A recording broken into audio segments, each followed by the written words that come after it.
ஒரு திரைப்படத்துல உள்ள ஒரு சீன் தான். அதுல இருக்கிற நான் கொஞ்சம் மாற்றி சொல்லணும் அப்படின்னு நினைக்கிறேன். ஒரு கவிதையை வாசிக்கிறதே ஆச்சரியக்குறி எல்லாருக்குமே தெரிஞ்சிருக்கும். அடடா ஆச்சரியக்குறி கரெக்ட் சார், பாத்தீங்களா?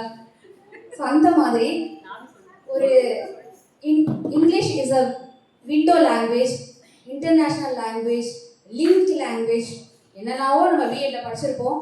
அப்படிப்பட்ட நம்முடைய கல்பனா மேடம் அவங்க பேசுறதுக்கு முன்னாடி வரைக்குமே என்னோட எண்ணத்தில் என்ன ஓடிட்டு இருந்துச்சுன்னா, கண்டிப்பாக இவங்க திருக்குறள் உமா அவர்களுக்கு பாராட்டு விழா எடுக்கணும்னா மேடம் நிச்சயமாக ஒரு தமிழ் பேராசிரியை தான் வர வச்சிருப்பாங்க.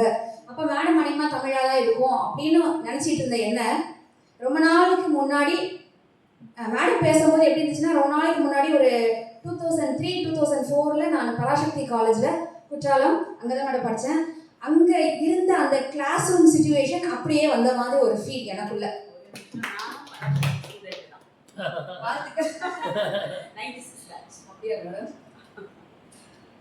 அந்த ஒரு இனிமையான குரல் வளம், ஆர்ப்பாட்டம் இல்லாத ஒரு உரை நிகழ்த்தி அமர்ந்திருக்கின்ற கல்பனா மேடம் அவர்களுக்கு எங்களது அன்பு குளோபல் ஃபேமிலியின் சார்பாக வாழ்த்துக்கள்.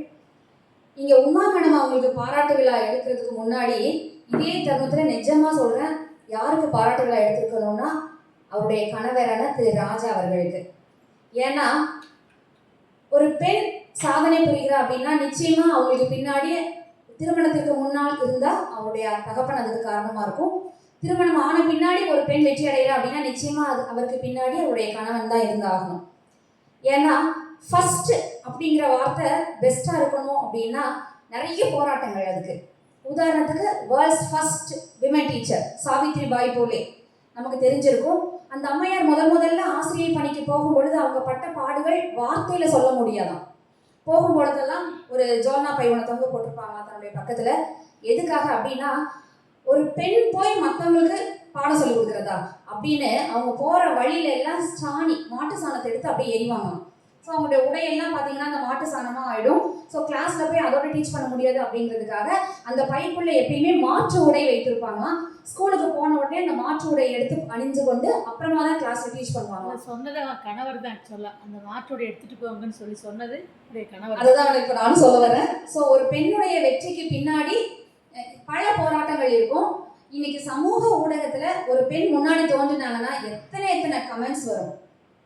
ஜென்ஸ் சைடும் வரும், கண்டிப்பாக லேடிஸ் சைடும் வரும்.